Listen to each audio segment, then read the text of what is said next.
Hey, this is H1, and we're about to be running it back with another episode. And guess what? We're going to be learning about chess knowledge, chess wisdom, chess understanding in this video because we're going to be going over this tournament that's been going on. And I was thinking to myself, like, why wasn't I going through this tournament with my viewers? This is a popular tournament that has been going on, and it's called the FIDE World Cup. And there are 206 players playing in this tournament. And there are some intriguing positions that I've seen, some intriguing openings. And Magnus Carlsen is in it, Fabiano Caruana, and then some other grandmasters that nobody knows about that are in this tournament. And I just want to share all this on my channel.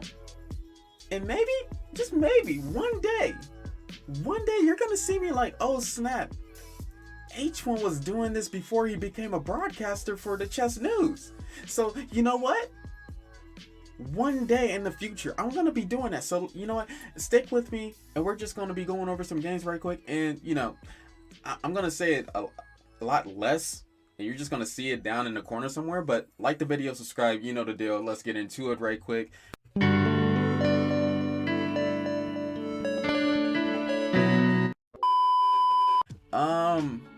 Let's get the board out.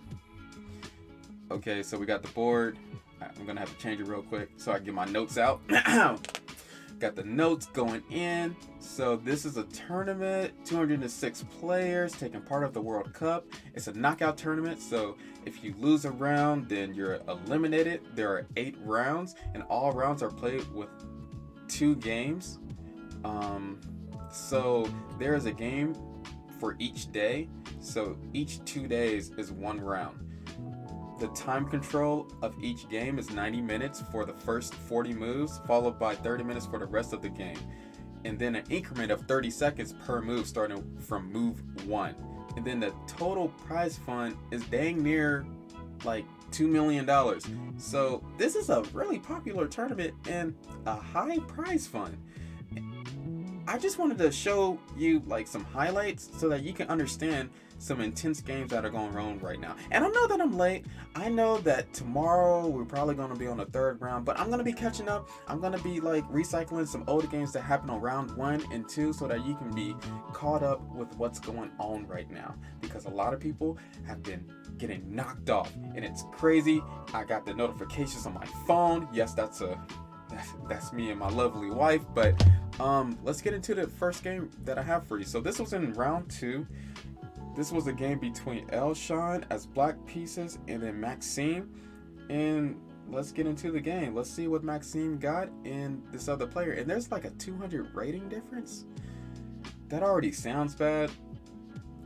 It's crazy because there's Grandmaster and then there's Elite Grandmaster. And there is a distinct difference between those two, which is weird that we have elite grandmasters nowadays. But let's get into these games very quick.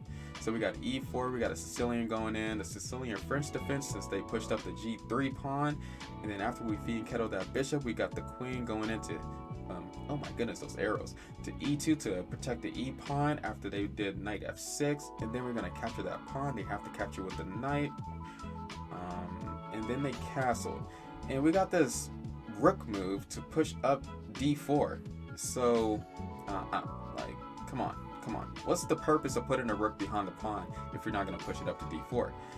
Both sides are castled, and there we go. We're attacking the rook. We got to attack something, and now this bishop is going to be pretty cool on this diagonal. We got to put the rook back, obviously, and then black now has to deal with this, like, pin that's been going on right now, so we're going to have to get out of that pin to prevent moves like C4. Just imagine if that queen was still there and then white did C4. That would be super ugly, you know?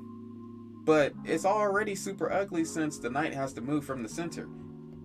I think white has more of a grasp of the center if you see all these pieces having a handle on it.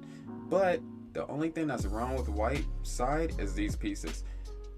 Even though white has an advantage still because black pieces aren't really coordinated for real. The only piece that's really doing good is this bishop, and you know we got some attack right there, so let's protect that pawn. Knight a3, and then we're gonna have to attack the queen. So attack the queen. Okay, let's get into it. Oh snap, that's crazy. You know what's crazy about this move is that you think it's a good move, right? Because oh snap, we give more space for this bishop. But what really happened was this dark square bishop is trash now. It's really trash. It's trash because that f6 bishop just turned into a pawn. It turned into a pawn because it can't go either way. It's protecting this e pawn, which is less valuable than this bishop. And that's bad. So let's see if white can like get an advantage or something. We got c5, knight c8, knight b5. What? Nah, we're not doing that. We could have took that knight, but I don't know. Black's position is pretty bad right now.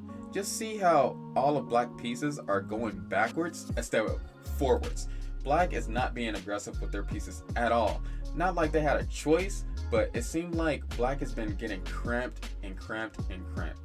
Because you know me, when I'm analyzing a game, I go by like 5 things: space, quality, time, king safety, and pawn structure. And then you can go by the 6 things, center control or whatever. But look at all the space that white has, and each one of their pieces are doing good, except for this rook. I'm pretty sure the rook is going to come in a second.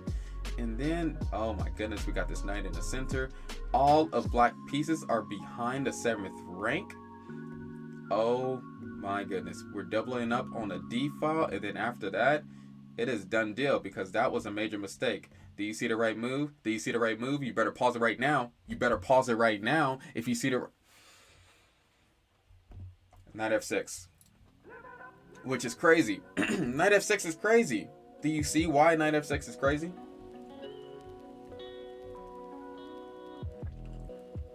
That battery on the d file is horrible. White is going to get a piece. Let's say if black continued, because black did resign after this move. After this move was played on the board, black did resign. If black captures, rook takes, bishop takes, rook takes. The only good move black has is knight e7. Rook takes b7 because this bishop, this fianchetto bishop, is doing wonders right now. And white is just murdering black. Like literally. It's insane. I don't know if I want to go on with this. Let's get on to the next position right quick. So we have a game in round 1, and I thought that this game was exciting when I was watching it. I'm not gonna lie, Timur Gureyev and Tin, they played an excellent, exciting game for grandmasters. And I like exciting games because you don't want to just see some boring draws. So let's get into it. d4, knight f6. Okay, let's get into it. We got a Grunfeld defense. Grunfeld defense is pretty... It's hard to play because you're dependent on counterattacking instead of controlling the center from the beginning of the game. Because you see right now, it seems like white is controlling the center a lot, especially with these knights, right? But black has a lot of counters that they can do of the center, and you're going to see it in a minute. Let's see. For this move right here is a good counter move. That's a good pawn break to be doing. But okay, we got d6. d6 is a pretty good move. We got the bishop e3 move going. Oh, bishop e3 move going. We're going to be attacking that bishop so that we can get the 2 bishop advantage, but white said no. But I feel like b3 didn't really need to be played. I guess it really did because to avoid this bishop c4 move, but it seems like white is having no time to develop their own pieces, especially since it's really important to right now. Like bishop e2 would have been a good move to be doing right now. And then after this knight b5 move, it seemed like everything went away. e5, not e5, f5.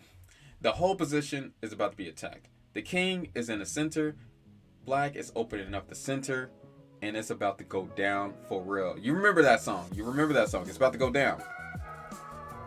Black's bishops is about to be going towards the queen side. Everything is about to open up. We're already attacking this f2 pawn, which is like the weakest pawn of the board. We got the rook going in. We need this knight to come in somewhere, which if they trade, then this knight will be coming in sometime soon. It's crazy. Bishop e2. White's position is kind of horrible right now since this queen is kind of out there. But I don't know. It seems like it's going back and forth. It seems like it's going back and forth because, yeah, it's a lot of things happening right now, especially with this move. This move is kind of sad. The queen should not be all the way back here. It should be somewhere else. They said in this position the best move was to do bishop f6, but oh snap! That's why they say bishop f6. They say in bishop f6 because there's a lot of things going on, and when there's a lot of things going on, you really don't want to waste a simple move. You don't want to waste too many tempos, right? So if you're attacking your opponent, and let's say they capture, and let's say you capture with the queen. You don't really, not queen, rook. You really don't want to waste any time, especially in this crazy position. You want to target their king and add a lot of pressure, but we got queen b8 and they're grandmasters, and they can do way better than me in a real game. And it's entertaining watching this because they can do that. We sacrificed the a pawn, and then we pushed up the center pawn, and now this bishop is beautiful. And White's position is still way better than Black's. I don't know why, because everything is crazy. All of White's pieces are doing pretty well right now, except for this castle, this king that is not castled, and this rook that's still in the corner.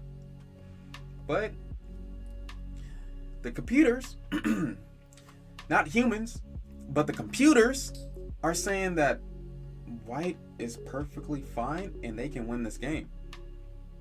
And when I look at this position, I'm saying nothing is fine. I'm surprised the illness haven't came on this board, and every piece should be wearing masks. I'm just saying, because it's a disease. It's crazy.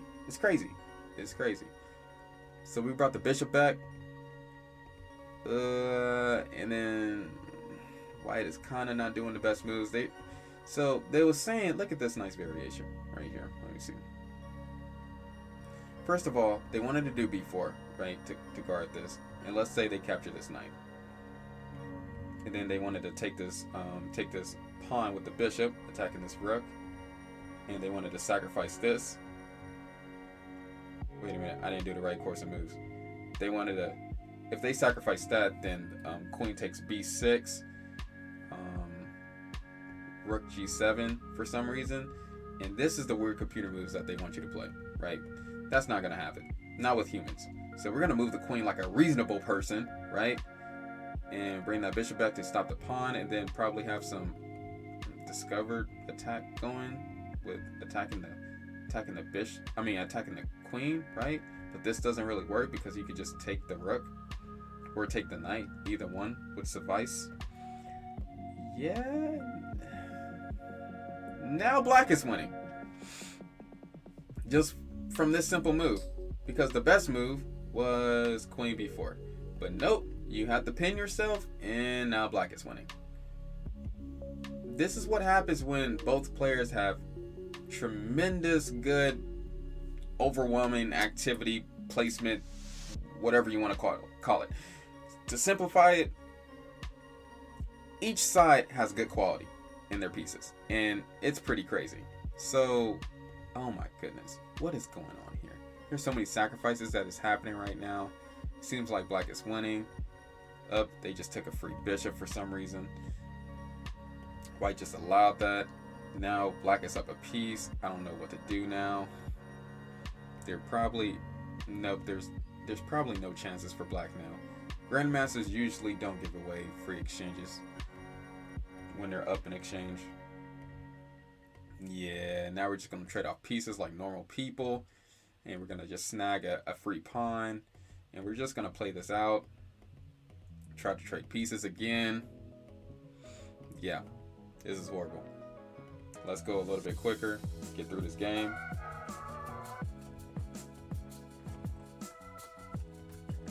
That wasn't even part of it. But yeah, white resigned here. And it's a clear loss. Because the rook can just go behind the pawn. Clear loss, right? And even if they did that, this knight can go like right here into knight f5, and then it's done. It's over. And we can snag this g3 pawn, and then we can snag this h pawn, and it's a clear loss. There's nothing else white can do about this. But it was a well-fought game. Tin kind of had the advantage for a while, and they could have got some rating points. They could have been 2,500 from winning this game, but Timur Gureyev, from my experience of watching his games, he's pretty used to crazy positions from all the games that he played in the U.S. Championships. But let's get into the next game right quick. So we got this game, Cassis against Kuzubov, and I wanted to watch this game because not a lot of people below the people that we know get a lot of recognition. And I want to give this 2,200 some recognition, and I want to give this 2,600 some recognition. Even though the ratings is a really huge gap. I'm not going to lie, it's a really huge gap, but it was still a good game. Just let me show you real quick. E4, and we got a French defense, the King's Indian attack. So white is trying to attack their opponent, which is good. You attack stronger opponents. Nobody likes to be attacked. Nobody wants to be on the defense because it's such a hard job. And we got knight e4, and we did a a3, which is fine because you're not allowing your opponent to go to knight b4. Rook e1, rook e8, knight f2. Knight f2 was could have did c3, rook b1, something else better than knight f2. But I'm pretty sure they have a plan. This queen can go out here to attack the king anytime soon. We got c3 going. Let's attack that. Let's capture that. And then we put the bishop right there. So instead of, I was thinking like, okay, c3 pushes that knight. Wait a minute. c3 pushes the knight. Capture. Instead of going bishop e4, the computer is still saying like rook b1, b4. Those moves is pretty good. I really don't get what bishop e4 does, but clearly white wanted to do this d4 move, which is crazy because the center is the most important thing to do, to play for. But white's pieces are a little bit disorganized. I'm not gonna lie. Black pieces are too, but let's see what happens. So white decided to take on the isolated d pawn, and I think black is going to attack that. And then black just voluntarily pushed up f5, and now they got the backwards pawn. So okay, this is a big weakness, right? But you can't lose with one weakness. You have to cause your opponent to have two weaknesses. Both players can like change this game around, and it was pretty interesting how both players played. So take that, queen c4, attacking that backwards pawn, that pawn that can never go forward. Bishop d2. Okay, we're bringing that bishop back, maybe to bring it to f6 to attack this isolated d pawn. Knight d3, good. Let's get these pieces in the game, finally. Okay, we're taking control of the c file. Snap. What happened here? Bishop c3 is like the worst move that can happen on the board. They can go knight e5, which was the better move, but bishop c3 sucks because of this series of moves. They take the bishop, They take the knight back. And then explosive move. They take the c3 pawn. Now just imagine seeing this on the board. Crazy. If they take back, then clearly this bishop is going to take this pawn and instant fork, right? And if they don't take back, then they're in a very, very bad position right now. All of their pieces are trash. White never got the chance to move the a1 rook, and there is nothing to do. And this pawn is still about to be captured. They can either do like a move like this, capture, bring the queen to d5. It's terrible. This position is terrible. And clearly White lost with tactical beans, but they played a good game. They just messed up on that one move. And this is how quickly things can turn around. And that was from round 1. So this last game is from round 2. I like this game a lot. It was Anish Giri, who is known for drawing a lot, against Savchenko Boris. And there's like a 200 rating difference. So let's see what happened. Knight f3, d4, knight f6. Dang, gosh, Lee.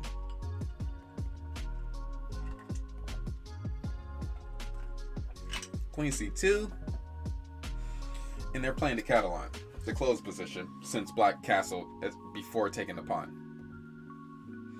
So Black's plan is, if White captures, Black wants to do b5 and get the bishop out, and then do like c5, probably this before doing c5, knight d7. But White doesn't want that to happen. A4. And I love the Catalan, so I can speak about the Catalan for a very long time. So let's just continue with the game right quick.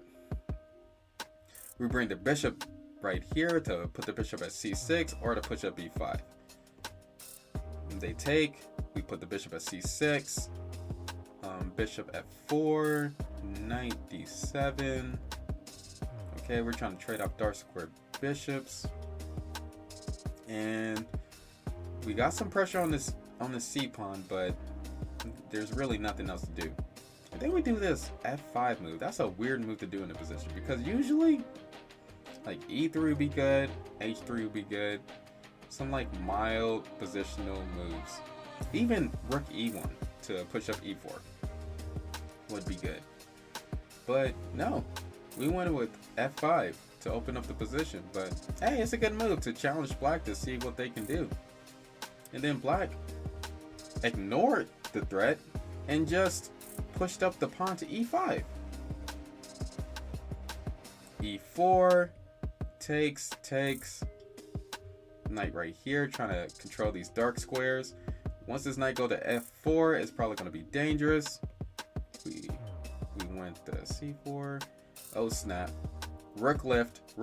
Is this going to work to attack the king? We take that pawn. Is that a free pawn? I don't think so, because of this fork. You got to watch out for those tactical things that can happen on the chessboard. We take that knight, and then we got this knight on the field. And then if you look at this position, it's positionally lost for White. This rook is never going to do a rook lift. This bishop is trash now. It's horrible. It's not going to see the light of day, because Black is never going to remove this knight unless they do a move like this. But you can still just do c6 and make sure that this pawn is never going to move. It's going to be a backwards pawn. These knights are like the best thing in Black's arsenal, even though these rooks are kind of not doing something right now. This rook is. Both rooks are doing something, actually. So all of Black's pieces have a purpose, except for this. So for White, this bishop doesn't have a purpose anymore. This knight isn't doing anything, even though it's at the center of the board. And this rook really doesn't have a purpose anymore, because I think the rook lift was possible, maybe doubling. But yeah, Black's position is superb. It's really superb. And I don't really know what to say about this, especially since this move happened and now we're attacking the rook. White's position is really bad now because once you start doing like passive moves like that, it's horrible. The best move in this position was rook f4, probably to do f4. I mean, rook f1 to do f4, but I don't know. It's really hard to defend this. All the black pieces are pretty good right now, and when you have so much space, you can attack wherever you want. So now we're trying to push up the c pawn, probably trying to form a passed pawn.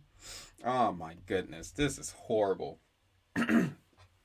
If you look at this game, right now, black is hammering down on white, even pushing up Hector, the H pawn that never usually gets pushed up, to threaten this knight. And you know what? Y'all know this principle. The threat is better than the execution. So why not do something else? Have to take. Take back. Queen moves up here. So you gave away your Fiend Kettle Bishop because you knew it was garbage, but you're still lost from this move. Move king up. Rook up here. Last piece that needs to get into the attack. Yeah, it's lost. White resign. And then I was playing with the position because after white did their move, let's say white just moved to the side. Black has mate. Black has mate in 10. Probably not exactly 10, but black has mate. So 1, 2, take, move knight back, move queen back, tries to promote pawn.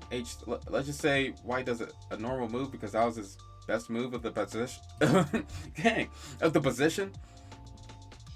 And then can't even take the knight because we got checkmate right here, and now we got checkmate right here. Push up pawn, protecting that square. 2 more moves and it's almost over.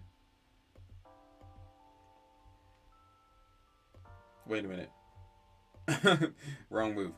Rook takes f1 is checkmate. Wow. This game was horrible. This game was horrible. It was a positional knockdown for white for sure.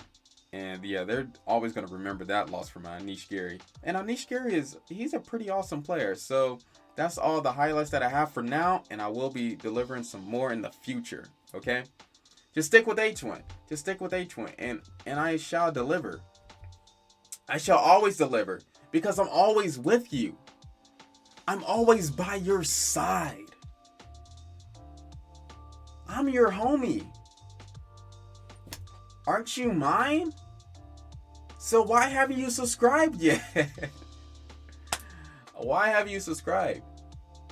Come on, bro. Why haven't you subscribed? Peace. It's no turning back, pressing on toward the vision. Yeah, I see where we was, and I see where we going. It's no turning back, pressing on toward the vision. Yeah, man, we choosing to get up and keep it moving. It's